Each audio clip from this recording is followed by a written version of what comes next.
Hello YouTube, and welcome back to Brewing with Magic, St. Patty's Day edition. And that's why I'm in all green today. We decided to have a little fun with it. I'm blending in the background, you can't even tell. Where am I? Woo, just arms and a head floating around, but life is too short to not have fun sometimes, especially considering this is just a game. So I threw together a really fast, speedy, mono green Stompy deck. Has to be green at St. Patty's Day. That way I can make the video super quick so you can go enjoy time with your friends and family while being extremely safe. So let's get into the deck, show you the gameplay, and go have fun on St. Patty's Day. So, calling it St. Patty's Day deck because, and you're never going to guess why. That's right, you did guess why. It's because it's St. Patty's Day and this is my deck. So first off, we have 4 Blizzard Brawls and 4 Primal Mites as our removal package. It also helps pump up our creatures. Since this is a mono green Stompy deck, but I went way more on the fast end of it and took out all the bigger end, like bombshells that might have been in it, and just went all in rush. This is a good way to have removal in the deck, which is kind of what green does anyways, because it kills their creatures and you still get to come in and hit them for a bunch of damage. Then we have our creature package here. We have more creatures than that, but this creature package here pretty much all takes advantage of being able to throw a Gem Raiser on top of them, and then it makes the Gem Raiser makes them even bigger. So a Swarm Shambler with just a 1 token on it, you know, now you have a 5/5. Scavenging Ooze, if pumped, is going to be bigger. Yorvo as an 8/8 at least. Stonecoil Serpent, whatever you make it. So this is a really fun row that really helps your Gem Raiser get much bigger, and you slam into their face much faster and end games very quickly. Of course, we got to have 4 Lovestruck Beasts in a deck if it's green, because why not? It's Lovestruck Beast plus it turns on our turn 4 Great Henge. And then we have 3 copies of Questing Beast, just a really good solid 4-drop, probably the best one in green at the moment. 4 copies of Gem Raiser for the exact reason I was saying. 3 copies of Great Henge, and that's our draw mechanic, and it also puts counters on our creatures and all that. 2 castles, because if you get to that amount of mana, it just helps fire up everything that much quicker. And 4 Faceless Havens to stay protected from board wipes, but still get in there and kill your opponent. So one thing I would like to mention is, even though Primal Might can be used to pump up creatures and then attack even if they don't have a creature on the board, keep in mind Blizzard Brawl doesn't work that way. You do have to have a creature of theirs to fight, otherwise the rest doesn't work, which you'll see a little later. Maybe I might have made that gameplay mistake, but we still won the game, so it doesn't matter. So let's go ahead and get into that footage. But real quick, if you don't mind, give the video a like, subscribe to the channel, completely free, and it means a whole lot to us over here. And don't forget to stay till the end for the summary. Death Star. I'm going to find the hole the size of a Womp Rat in your system and take you down.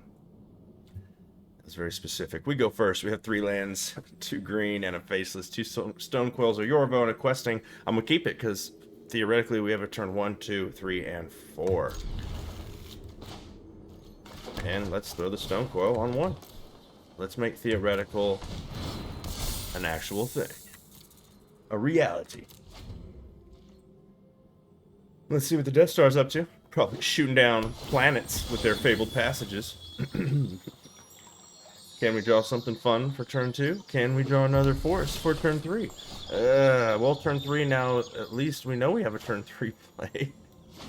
It'll be a Questing Beast, unless we draw another forest, which is what we want. Yorvo is definitely the better plan, but, I mean, I'll take a whole...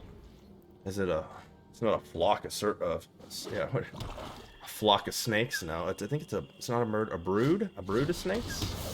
I think we're worrying way too much about the Rakdos deck that just Blood Chief thirst us. So we're going to go ahead and throw that perfectly timed drawn forest, slam Yorvo down, hope they don't have a removal for it, and hit them for 1. So we know they have removal because they have Blood Chief Thirst. Anybody who's playing Blood Chief Thirst is playing out. Ooh, green. They've got green. Valky's coming out to steal our Questing Beast. That's not good. I need a fight spell right, like, yesterday. Swarm Shambler is not a fight spell, so that's going to be a problem.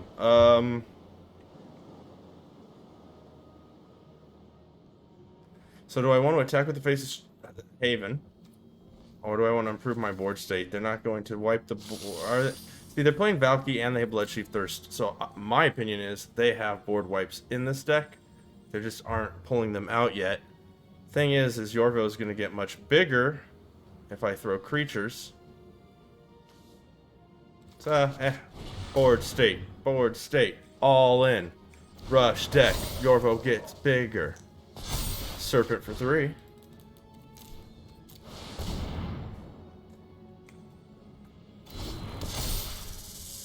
Okay, and we swing with everything. We'll trade that Stonecoil Serpent for that Questing Beast all day, every day. We're going to lose our Yorvo to the Questing Beast.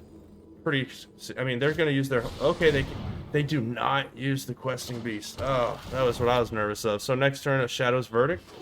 So we'll attack with everything, leaving up the Faceless Haven. A fight spell would be amazing. Gem Razor. Okay, well, that's good, but not great.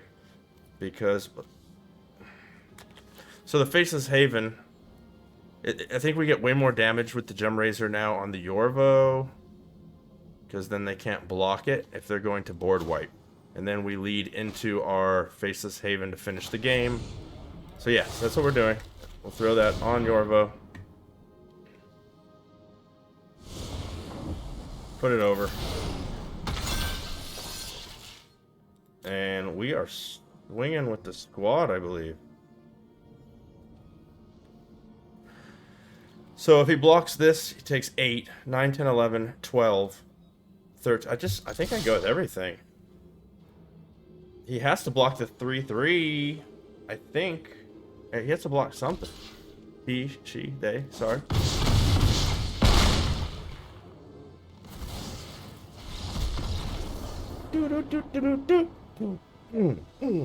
Go green.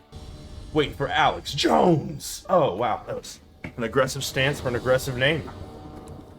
Welcome, Alex Jones. Or is it all a conspiracy? Are you really him? Or are you not? Blasting my mind right now. So this is a keeper. We have Swarm Shambler, Lovestruck Beast, Gem Razor, Questing Beast, and 3 lands. So we pretty much can fill our curve perfectly. I think we go turn 1, Swarm Shambler, into a turn 2, Lovestruck Beast, and then we can make the Swarm Shambler bigger into a turn 3, Gem Razor, maybe even killing something. Let's see if the conspiracy continues on this side of the board. What does our opponent have for us? It is a tapped green Florahedron. Okay, so we can like just pop off right now. We're just gonna get crazy. No, we're gonna do exactly what we said. Go ahead and pass the turn, not attack. We don't need to get 1 point of damage in. That's not what our deck does. Yes, it does. We always want 1 point of damage. But in this case, let's use all of our mana properly. Now they throw a snow-covered forest into a proper Tangled Florahedron. And they're going to pass the turn back, and we're going to make this Swarm Shambler a whole lot shamblier. What are the words coming out of my mouth? So, we'll throw another forest down, and I think I'm going to go Lovestruck Beast attack with the Swarm Shambler past the turn, and then have a much bigger turn next turn, as opposed to just throwing the Gem Razor on the Swarm Shambler attacking. So let's get just a beast out there. Ha! Attack with everything except the 1/1. So just the 2/2 Swarm Shambler. So yeah, made sense to leave that behind now because we sneak in that point of damage that we missed last turn, plus another point, bringing them down to 18.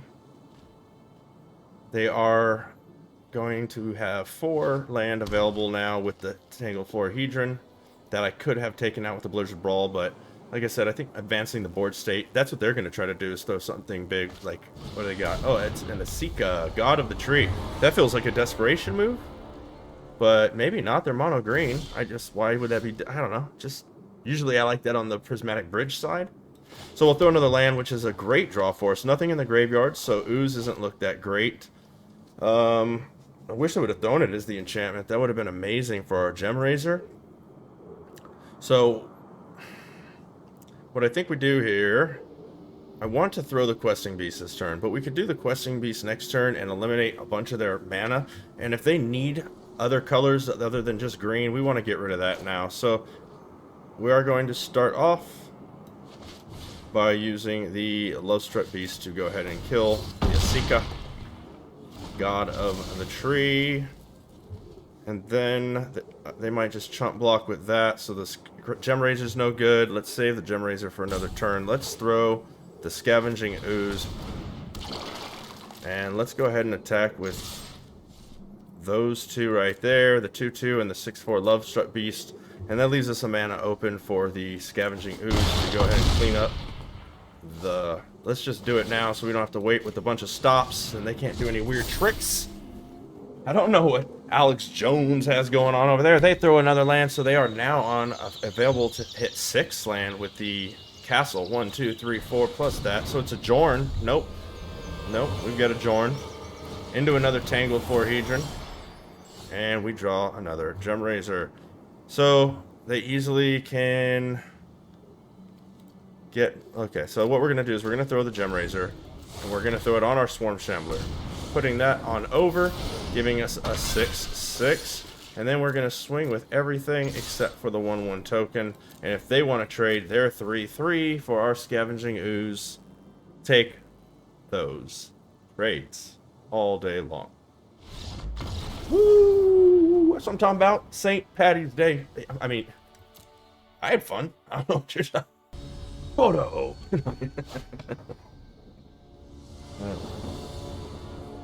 So, Bodo, what are we fighting you with? We have 2 lands, 1 green, 1 Faceless Haven, Stone Coil, Scavenging Ooze, Love Struck Beast, ×2, and a Great Henge. Definitely want to keep it. Potential for a turn 4 Great Henge. And we lead off with Love Struck Token. Little Heart's Desire. Opponent is on the same game plan as us. Let's go ahead and stick with what we said. We're not going to throw our Stone Coil Serpent in response to theirs. I'm going to save ours till late game. So that telegraphs to me that they didn't have a Love Struck in their hand, in my opinion. Okay, if they swing, we have another Love Struck Beast, so we take the trade. They throw a Scavenging Ooze. There we go. So we got another land. We will definitely throw the second Snow-Covered Forest. And we can just mirror them. Or I could kill their Ooze. Well, this doesn't get indestructible yet, so no, we can't really kill their Ooze. I mean, we can, but then we lose that too. So let's just... We'll answer them in kind. And pass the turn. Mirror match. Fight! Only 3 land. Big decisions over here. Gonna fight with their Scavenging Ooze. No, it's a Yorvo. Okay. Yorvo is really good. We can Love Struck Beast. I wish we could... Ooh, Primal Might. I guess it's big enough to kill it, but then we die too. So wait, this would give us +1, +0, and indestructible. And then this would give us +1. So that'd be 2, 3, 4. Yeah, I mean, it's 2 for the Yorvo, but they're almost out of cards and we kill the Yorvo. No. I can't do both because they both fight. Sorcery, sorcery. I would need one to be an instant. Son of a gun. Okay, so it's Love Struck Beast. We'll just answer what they do. And we're in a little bit of a stalemate here. I feel like our cards aren't any stronger than theirs either. So it's pretty stalemate. They threw another land, so I think that means they drew another land. They're looking at a lot of cards. Are they just also perplexed by the stalemate, or are they going to fight something? Do they have the ability now? They don't have snow, so they don't have a brawl. They can, okay. Ooh, we get to untap with our primal... oh, well, I think actually... Hold on. The game just got different. So let's just slam our Great Henge down. Like, instantly. Let's not even worry about that. Let's Blizzard Brawl. I think I Primal Might. I think I Primal Might the Love Struck Beast. For 2. Or for 1. Let's go ahead and get rid of that Yorvo.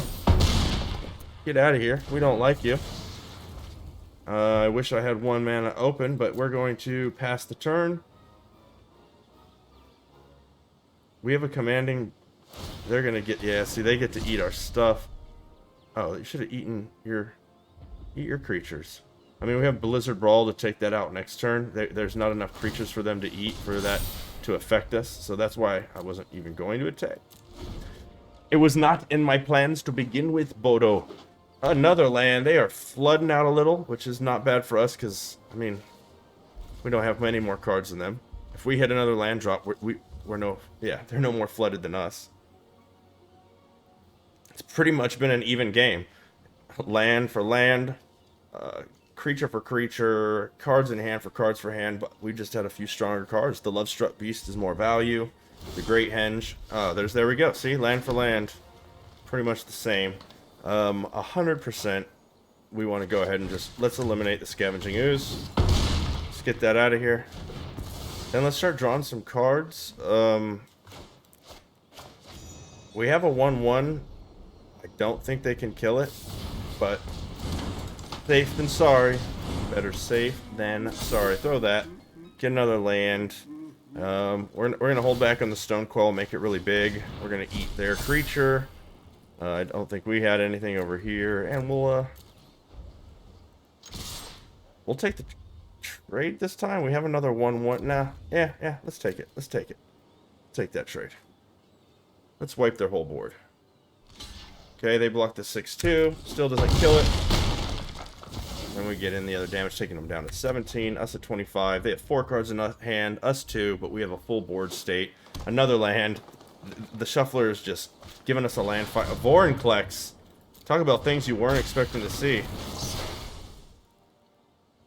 So Vorinclex shuts down our Great Henge as far as the tokens, not as far as the card draw power. So what was that? 1, 2, 3, 4, 5, 6, 7, 8. Let's get a big 8 snake.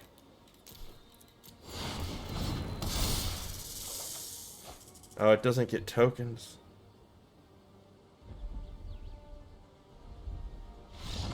Oh, I was thinking of how to get through. Yeah, okay. Well, I was thinking too hard. Hello, Analog. I'm about to make you digital up in here. Okay. Also, St. Patty's Day. Okay, so opponent goes first. We have 3 lands, 2 forests, and a Faceless Haven. Swarm Shambler, Scavenging Ooze, Gem Razor, Questing Beast. So we have a turn 1, 2, 3, and 4. You don't mulligan when you have a turn 1, 2, 3, 4. You just don't do it. So let's go with the plan. Turn 1. They are on blue-white control. Second, okay, so they throw white into a Fabled Passage. So we know we have the green light to just kind of go forward real quick. Let's throw another green. Throw the Scavenging Ooze.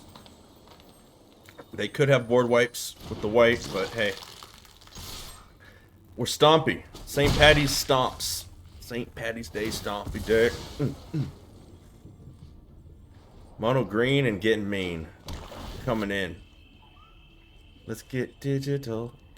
Digital. Okay, they are many colors.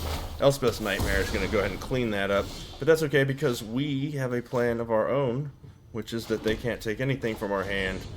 We'll throw this Gem Razor on the Swarm Traveler, on the over, swing in for 5. If they have bigger, more removal, we are going to die really soon. Gem Razor takes quick work of the Elspeth's Nightmare. Okay. They pass the turn. Let's not extend any more into the board. Attack with the Faceless Haven. Hopefully that is not a mistake.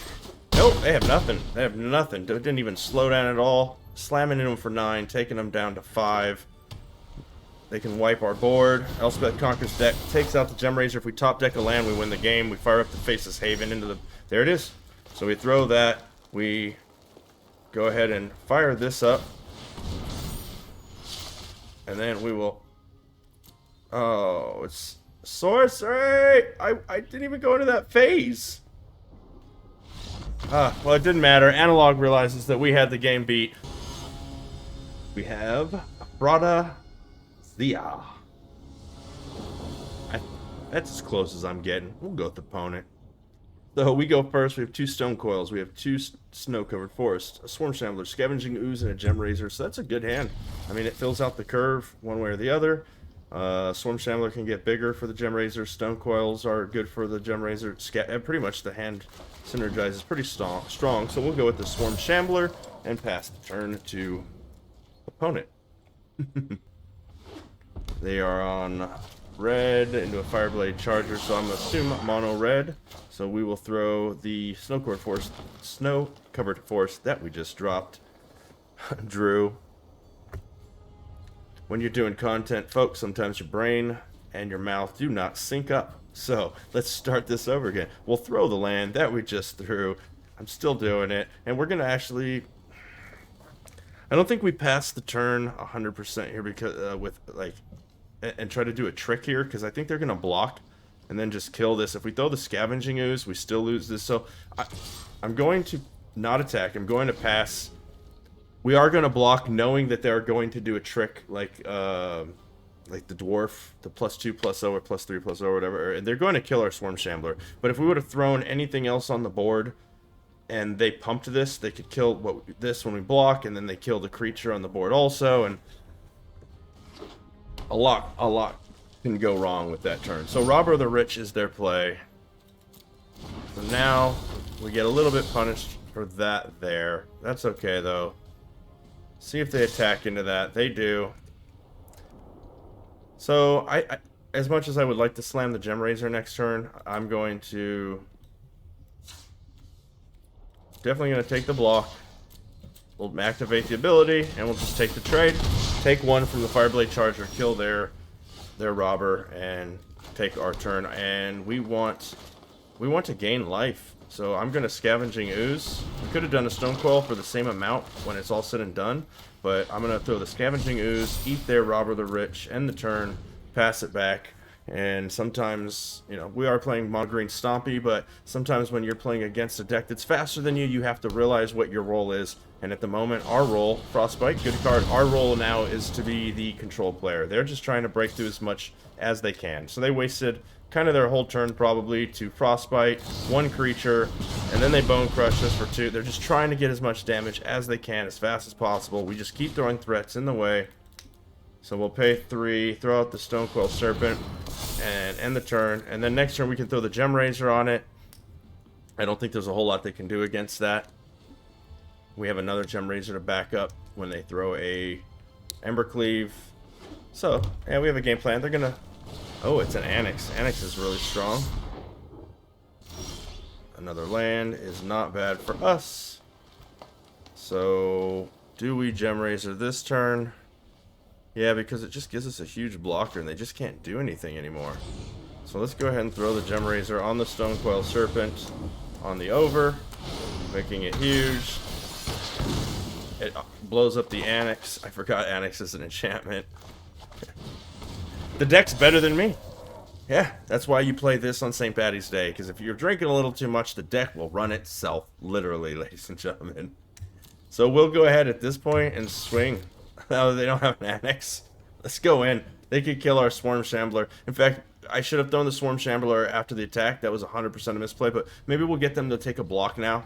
Yeah, they're going to. So that's fine. We'll get rid of their Fireblade Charger this way. Okay, no. We got lucky on that misplay. Woo! Bone Crusher coming down. And it is a Questing of the Beasts. So, I could throw the Gem Razor on the Swarm Shambler, and that would be a 5/5, and then they have to block with multiple, they'd have to block their whole, they would lose so much, and then we still have Questing Beasts to back it up, and their big play was a Bone Crusher, so we're going in, we're going in, we're going in green and Stompy. Oof, send in the team. Send in the team. I think they threw the Bone Crusher down because they have Embercleave. So next turn they would hit us for 10, 11, 12 if they have the Cleave. So we don't lose. And then we send in... Yeah, they can't even do that. There you go. Block with one more. There you go. Good game. Good game. Okay, ladies and gentlemen, and that does it for our St. Paddy's Day deck. So, I have been trying to get more into the control side of Magic, as I tend to be a rush player or just a mid-range player, and I've been having a blast with control, don't get me wrong, but it makes me love picking up a deck like this that much more. Just reminds me of my roots and what I love doing, and just throwing down creatures and slamming into people's life totals, trying to close out games really quick, and this is the deck that can do it. Any changes I would make to the deck? Well, this is my St. Patty's Day deck, so of course there's a change. It would be to have a big old huge mug of beer in your hand while playing this deck. Of course, only if you are of a legal drinking age. I do not suggest drinking if you are underage by any means. That is not fun or cool. So, thank you very much for watching. I hope you've all been loving our content. Let us know down in the comments below what you think of everything we're doing, if there's anything we could do to improve it, what you'd love to see in the future. Give the video a like, subscribe to the channel. It's completely free. It means a whole lot to us over here. And as always, until next time, have a blast in the arena.